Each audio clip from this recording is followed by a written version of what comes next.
About a minute ago, my AI asked me a question that I honestly didn't know how to answer. I've been building this platform, Spike.land, for 3 years now. I know every single line of code. And while I was running a live test, my own AI tells me, there's another one. And that's it. That one simple question is what kicked this whole thing off. The AI had found references to my platform, Spike.land, and this other thing, gov.spikeland.net, a site I had never, ever heard of. Okay, so picture this. It's just a totally routine check. I'm a software developer. I live in Brighton, here in the UK, and I'm testing my platform, Spike.land. Now, to really get why this was so bizarre, you first need to understand what Spike.land actually is. So what is Spike.land? Well, think of it like an app store, but it's built for AI. So instead of you tapping a button to order a pizza or check the weather, an AI agent can call a tool to do that stuff for it. Or, to do much, much more complex tasks. And we're not talking about some tiny side project here. The platform hosts over 533 of these tools already. They all use something called the Model Context Protocol, or MCP. You can just think of it as a universal language that lets all these different AIs talk to all kinds of different software. So yeah, the test was simple, right? I was testing it on my own company. I just asked one of the new tools on the platform to analyze the business plan for Spike.land.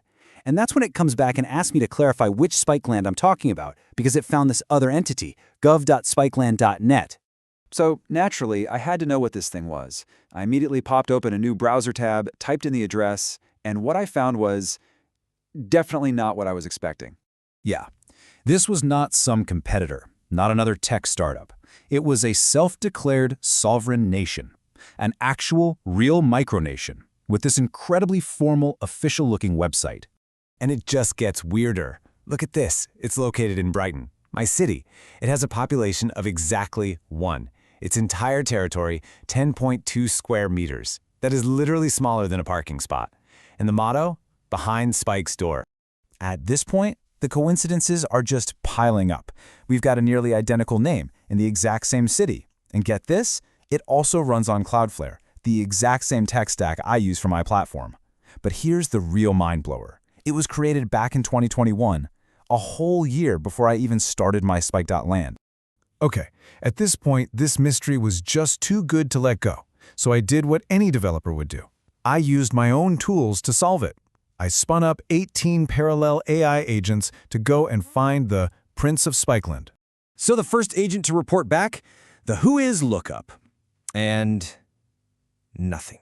A total dead end. Every single bit of information was redacted for privacy. Whoever this was, they did not want to be found.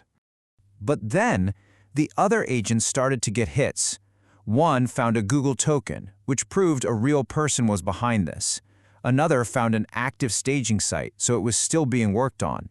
And then the certificate logs. 78 SSL certs issued over years. This wasn't some weekend project. This was serious. This was long-term. And then, an agent pulled the website's raw HTTP headers. And this is where you start to see the person behind the screen. These aren't normal server settings. They are tributes to the author Terry Pratchett, to the internet freedom activist Aaron Swartz. This tells you a lot about the kind of person who built this. But the big brick, the smoking gun, came from an agent that was digging through the UK's official company registry. It found a company right here in Brighton called Black Spike Limited, and its director, a man named Felix Cork. And suddenly, everything just clicked into place. You see, this wasn't about the name being a coincidence. Felix Cork has been building things under the brand Spike for over a decade. He was here first. That motto, behind Spike's door, it's not a metaphor. It's literally named after him. So, we found our prince. Mystery solved, right? Well, not exactly. Because finding the who just opened up a whole new can of worms. Which brings us to a famous thought experiment. Okay, stick with me here. This is Newcomb's paradox. Imagine a super smart AI puts 2 boxes in front of you. One is clear and you can see $1,000 inside. The other box is closed. Now the AI tells you it has already predicted your choice. If it predicted you'd be greedy and take both boxes, the closed box is empty.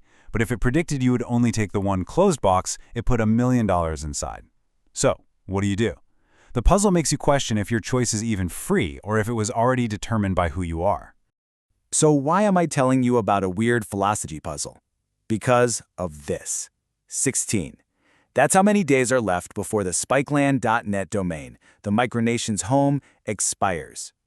And that is the paradox, right here in our story. If this explainer gets to Felix, and he decides to renew the domain because he saw it, well then the very act of me investigating has changed the outcome. It guaranteed the thing I was looking at would survive. But, maybe the answer isn't some grand paradox. Maybe it's simpler. Maybe this isn't about fate. Maybe it's just what happens when two people with similar values and aesthetics end up in the same city, building things they care about for years and years. We both love the name Spike. We both ended up in Brighton, and we both just kept building. And the craziest part of all of this, the whole investigation was powered by the very tools on Spike.land. The agents used domain analysis tools for the whois lookups and the search transparency checks. They used web analysis to pull those critical HTTP headers. They used entity search to find Felix's name in the government registry. The entire investigation, which took all of 4 minutes by the way, was run by these AI agents using this exact toolkit, all right there on Spike.land. And so, that leaves us with one last open-ended question. Felix, if you're out there and you're watching this, the fate of the Principality of Spikeland is really in your hands. But something tells me, based on those headers, you're the kind of person who appreciates a good question more than an easy answer.